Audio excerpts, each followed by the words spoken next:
এই তুমি তো বাসায় কেক বানাও, তো এগুলা কিভাবে বানাও? হোয়াট?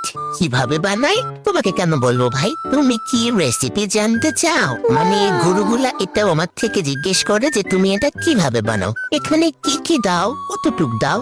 লাইক সিরিয়াসলি তুমি বলবার আমি তোমাকে বলে দিব কি কি দেই। আমি বলি আমি বাসায় মুরগি পালি, সেই মুরগি আমাকে ডিম দেয়। তারপর আমি গরু পালি, গরু আমাকে দুধ দেয়। তারপর আমি জমিতে গম চাষ করি, সেখান থেকে আটা ময়দা পাই, এসব দিয়ে কেক বানাই। তুমি পারবা এসব করতে? মানে মানলাম যেটা তোমার ব্রেইনে থাকার কথা ছিল ওইটা তোমার হাঁটুর নিচে, তাই বলে তুমি আমার বিজনেস রেসিপি জানতে চাইবা, আবার বলে আমাকে হাতে কলমে শিখাইও। হ্যাঁ, না না না, আমি আর কেক বেচবো না, আমি বেচবোই না, আমি রাগ করছি। আমি এখন থেকে রেসিপি বিক্রি করব, তখন জানতে এসো।